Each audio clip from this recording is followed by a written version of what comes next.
नमस्कार मु नीलेन्द्री स्वाई आपण मानक मो चैनल को स्वागत करुच्ची। आमे आज +2 सेकेंड ईयर इतिहास फर्स्ट यूनिट भारत इतिहास उपादान किसी शॉर्ट क्वेश्चन आलोचना करबा 1 मार्क विशिष्ट।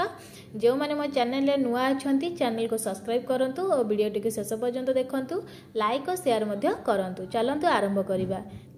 गोटिए वाक्य रे उत्तर दियो। क्वेश्चन नंबर 1, प्रत्नतत्व कहले कौन बुझा जाए? भूखदन फल आविष्कृत विभिन्न द्रव्यर अध्ययन को प्रत्नतत्व कहा जाए। भूखदन फल आविष्कृत विभिन्न द्रव्यर अध्ययन को आमर प्रत्नतत्व कहा जाए। क्वेश्चन नंबर 2, प्रत्नतात्विक उपादान को केते भाग विभक्त करा जायछि? प्रत्नतात्विक उपादान को 4 भाग विभक्त करा जायछि, यथा अभिलेख, ध्वंसावशेष, स्थापत्यराजी और मुद्रा। क्वेश्चन नंबर 3, मुद्रा राक्षस केउ राजांकर कृति संपर्क रे वर्णना करिथाय? मुद्रा राक्षस राजा चंद्रगुप्तंकर कृति संपर्क रे वर्णना करथाय। बुझेला? नेक्स्ट क्वेश्चन नंबर 4 देखिबा। क्वेश्चन नंबर 4 देखिबा।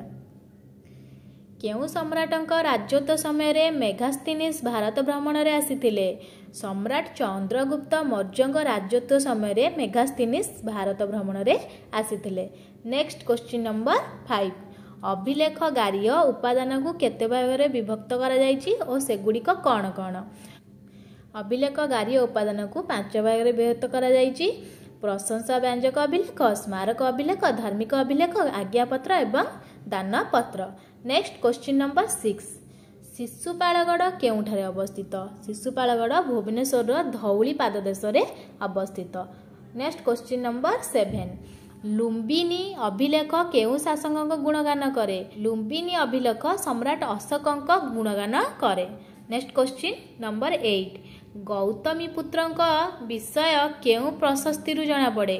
गौतमी पुत्रंक विषय केउ प्रशस्ति जना पड़े? आंसर हेउची गौतमी पुत्रंक विषय नासिक प्रशस्ति जना पड़ी थाए। नेक्स्ट क्वेश्चन नंबर 9, प्राक ऐतिहासिक युग क्या कह जाए? ख्रीष्टपूर्व 6ठ शताब्दी पूर्ववर्ती समय को प्राक ऐतिहासिक युग कह जाए। नेक्स्ट क्वेश्चन नंबर 10, लिपि बा लेखरे केउ विषय लिपिबद्ध होता है? लिपि बा लेखरे केउ विषय लिपिबद्ध होता है? आंसर हेउची हमर लिपि बा लेखरे राजा और महाराजांकर कृतित्व, वर्णना और प्रशस्ति गान, शासनगत निर्देश, राजा मानक नीतिगत अनुशासन और विशिष्ट व्यक्ति मानक पदवी मंडन, दानपत्र इत्यादि लिपिबद्ध होई रही था। नेक्स्ट क्वेश्चन नंबर 11, भारतर अति प्राचीन ऐतिहासिक ग्रंथर नाम कौन अटे? भारतर अति प्राचीन ऐतिहासिक ग्रंथर नाम होची हमर ऋग्वेद। ऋग्वेद भारतर अति प्राचीन ऐतिहासिक ग्रंथ अटे। नेक्स्ट क्वेश्चन नंबर 12, ओडिशार 2टी प्रत्नतात्विक उपादानर नाम लेख। ओडिशार 2टी प्रत्नतात्विक उपादानर नाम हेउची हमर ललितगिरी और शिशुपालगढ़ ध्वंसावशेष।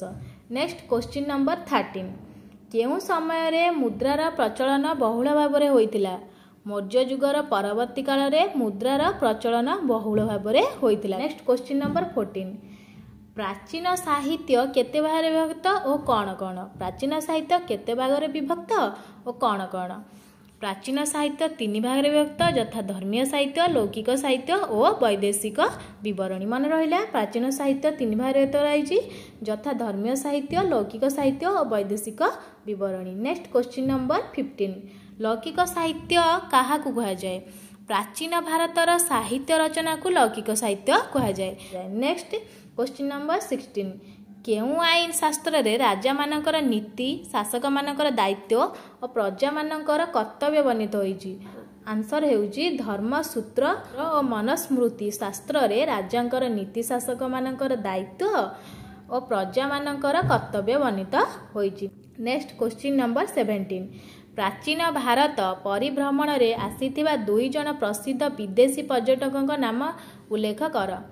आंसर हेउची गुप्त युगरे चीन परिव्राजक फाइयान, मौर्य युगरे ग्रीक परिव्राजक मेगास्थनीस और हर्षंग समय रे चीन परिव्राजक हुएनसांग भारत भ्रमण रे आसीथिले।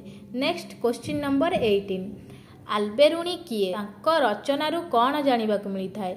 आल्बेरुनी आरब देशर विशिष्ट ऐतिहासिक थिले। तांको रचनारू भारतीय मानकर आचार व्यवहार ज्ञान विज्ञान विषय धारणा करिवे।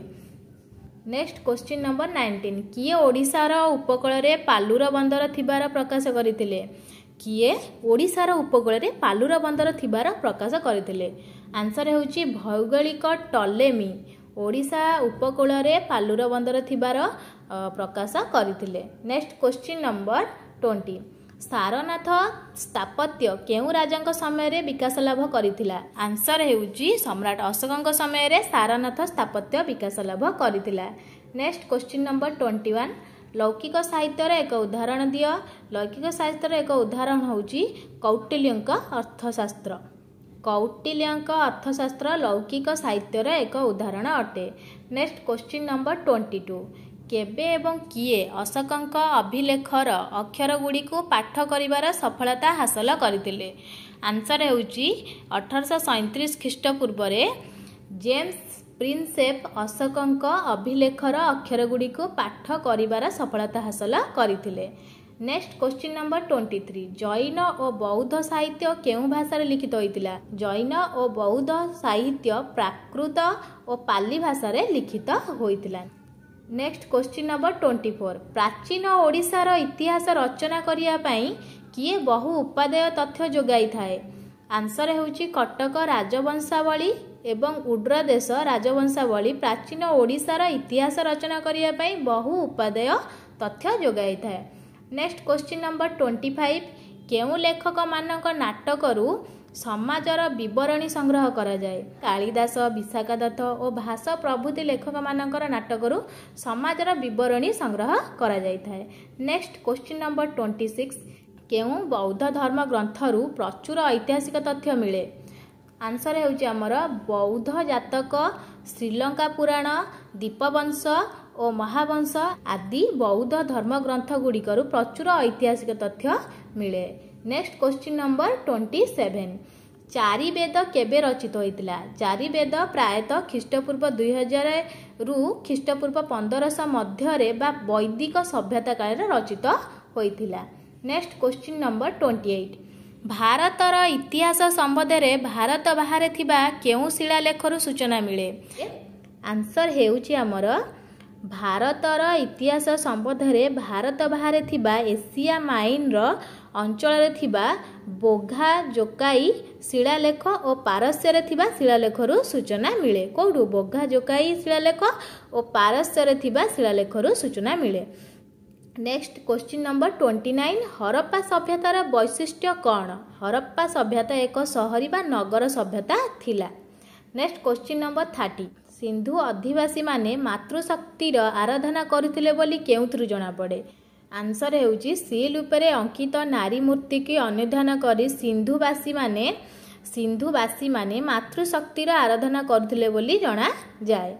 नेक्स्ट क्वेश्चन नंबर 31 हरप्पा संस्कृतिर लोक माने केउ धातुरु अस्त्र शस्त्र निर्माण करुथिले? आंसर हेउची हरप्पा संस्कृतिर लोक माने ताम्र और ब्रोंज धातुरु अस्त्र शस्त्र निर्माण करुथिले। नेक्स्ट क्वेश्चन नंबर 32 सिंधु सभ्यतार आदिवासी माने केउ देवतांकर उपासक थिले? आंसर हेउची सिंधु सभ्यतार आदिवासी माने शिव बा पशुपतिंकर उपासक थिबार प्रमाण मिले। नेक्स्ट क्वेश्चन नंबर 33 हरप्पा शब्दर अर्थ कौन? हरप्पा शब्दर अर्थ हेउची प्रथम। नेक्स्ट क्वेश्चन नंबर 34 हरप्पा संस्कृतिर आदिवासी माने केउ देश सहित वाणिज्य संपर्क रखिथिले? आंसर हेउची मेसोपोटामिया पारस्य सुमेर और मिसर सहित हरप्पा संस्कृतिर आदिवासी माने वाणिज्यिक संपर्क रखिथिले। नेक्स्ट क्वेश्चन नंबर 35 रूपार काहींकी प्रसिद्धि लाभ करथिला? रूपार काहींकी प्रसिद्धि लाभ करथिला? आंसर हेउची हरप्पा सभ्यतार पाठस्थली भाबरे रूपार प्रसिद्ध लाभ करथिला। नेक्स्ट क्वेश्चन नंबर 36 हरप्पा सभ्यतार विलय केबे घटिथिला? 1800 ख्रीष्टपूर्व बेलकू हरप्पा सभ्यतार विलय घटिथिला। नेक्स्ट क्वेश्चन नंबर 37 सिंधु सभ्यतार केउ स्थानरू पोताश्रयर ध्वंसावशेष मिली? आंसर होची गुजरातर लोथाल नामक स्थानरू सिंधु सभ्यतार एक पोताश्रयर ध्वंसावशेष मिली। नेक्स्ट क्वेश्चन नंबर 38 सिंधु सभ्यतार विस्तृति केउ पर्यंत थिला? आंसर हेउची सिंधु सभ्यतार विस्तृति उत्तर रे काश्मीर ठारू दक्षिण रे नर्मदा मुहाण पर्यंत और पश्चिम रे बेलुचिस्तान ठारू पूर्व रे मीरठ पर्यंत 13 लाख वर्ग किलोमीटर परिव्याप्त थिला। नेक्स्ट क्वेश्चन नंबर 39 सिंधु सभ्यतार पतनर दुईटी मुख्य कारण कौन? आंसर हेउची प्रलयंकारी बन्या और नदीर गतिपथ परिवर्तन और आर्यमानक सह संघर्ष सिंधु सभ्यतार पतनर दुईटी मुख्य कारण थिला। नेक्स्ट क्वेश्चन नंबर 40 वैदिक परिवार मुख्य को कौन कह जाउतिला? वैदिक परिवार मुख्य को कुलपति बा गृहपति कह जाउतिला। नेक्स्ट क्वेश्चन नंबर 41 वैदिक जुगरे ग्रामर मुख्य किए थिले? वैदिक जुगरे ग्रामीण ग्रामर मुख्य थिले। नेक्स्ट क्वेश्चन नंबर 42 केउ जुगरे चतुराश्रम सृष्टि होइतिला? आंसर हेउची परवर्ती वैदिक जुगरे चतुराश्रम सृष्टि होइतिला। नेक्स्ट क्वेश्चन नंबर 43 वैदिक जुगरे ख्याति लाभ करिथिबा दुई जण महिलांका नाम उल्लेख कर। आंसर हेउची गार्गी और मैत्रेयी वैदिक जुगरे ख्याति लाभ करिथिबा दुई जण विदुषी महिला थिले। नेक्स्ट क्वेश्चन नंबर 43 वैदिक जुगरे गढ़ी उठिथिबा दुईटी राजनैतिक अनुष्ठानर नाम लेख। आंसर हेउची वैदिक जुगरे सभा और समिति नाम रे दुईटी राजनैतिक अनुष्ठान गढ़ी उठिथिला। नेक्स्ट क्वेश्चन नंबर 45 परवर्ती वैदिक जुगरे समाज रे केउ चारोटी श्रेणी सृष्टि होइतिला? आंसर हेउची परवर्ती वैदिक जुगरे समाज रे ब्राह्मण क्षत्रिय वैश्य और शूद्र नाम रे 4 गोटी श्रेणी सृष्टि होइतिला। नेक्स्ट क्वेश्चन नंबर 46 वैदिक समाज रे जीवन धारा को केते भागीत कराइछि और सेगुड़िक कौन कौन? आंसर हेउची वैदिक समाज रे आर्य मानक जीवन धारा को 4 भागीत कराइछि यथा ब्रह्मचर्य ग्राह्यस्थ्य वानप्रस्थ और सन्यास। नेक्स्ट क्वेश्चन नंबर 47 केउ मानकु नै सभा और समिति गठित होइतिला? हमर आंसर हेउची समाज रे वयोज्येष्ठ और विज्ञ व्यक्ति को नहीं सभा गठित होइतिया बेले समस्त जनसाधारण को नहीं समिति गठित होइतिला। नेक्स्ट क्वेश्चन नंबर 48 भाग दुघ कहिले कौन बुझ?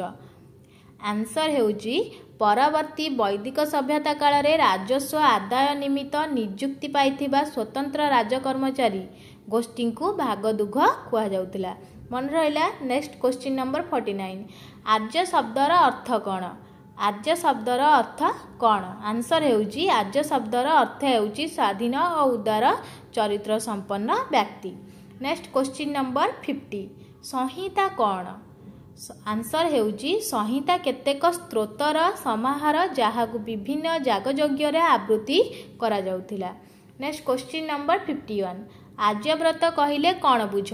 आंसर हेउची उत्तर रे हिमालय पर्वत श्रेणीर पाददेशरू आरंभ कर दक्षिण रे विंध्य पर्यंत समग्र अंचल को आर्यव्रत कह जाउथिला। नेक्स्ट क्वेश्चन नंबर 52 केउ नदी गुड़िक सप्त सिंधु नाम रे परिचित? आंसर हेउची श्री सिंधु बीतस्ता चंद्रभागा इरावती विपाशा शतद्रु सरस्वती नदी गुड़िक सप्त सिंधु नाम रे परिचित। नेक्स्ट क्वेश्चन नंबर 53 जन्न किपरि गठित हेउतिला? एहार मुख्य किए थिले? जन्न किपरि गठित हेउतिला? एहार मुख्य किए थिले? आंसर हेउची केते गुड़िया ग्राम को नै जन्न गठित हेउतिला और एहार मुख्य थिले गोप। नेक्स्ट क्वेश्चन नंबर 54 समितिर कार्य कौन थिला? समितिर कार्य कौन थिले? आंसर होउची युद्ध घोषणा शांति रक्षा और दलगत निर्वाचन इत्यादि गुरुत्वपूर्ण कार्य गुड़ी को समिति द्वारा संपादित होउथिला। नेक्स्ट क्वेश्चन नंबर 55 महावीर माता केउ राजकन्या थिले? आंसर हेउची महावीर माँ त्रिशला थिले लिच्छवी राजकन्या। नेक्स्ट क्वेश्चन नंबर 56 पुरातन काशी राष्ट्र वर्तमान केउ नाम रे परिचित? पुरातन काशी राष्ट्र वर्तमान केउ नाम रे परिचित? आंसर हेउची पुरातन काशी राष्ट्र वर्तमान वाराणसी नाम रे परिचित। वाराणसी नाम रे परिचित। नेक्स्ट क्वेश्चन नंबर 57 पांचाल जनपद आधुनिक केउ अंचल अटे? आंसर हेउची पांचाल जनपद आधुनिक रोहिला खंड अटे। पांचाल जनपद आधुनिक रोहिला खंड अटे। नेक्स्ट क्वेश्चन नंबर 58 आसाका जनपद केउ नदी कूल रे अवस्थित? आंसर हेउची आसाका जनपद गोदावरी नदी कूल रे अवस्थित थिला। क्वेश्चन नंबर 59 भृगु कच्छ कौन थिला? भृगु कच्छ कौन थिला आंसर होची भृगु कच्छ एक सामुद्रिक बंदर थिला। तो ये आमर थिला +2 सेकेंड ईयर यूनिट 1 भारत इतिहास उपादान शॉर्ट क्वेश्चन डिस्कशन। यदि वीडियोटी आपण मानक पसंद आछि तो मो चैनल को सब्सक्राइब करी रखंतु। देखा आउ एक नुआ वीडियो रे। रहुछि धन्यवाद।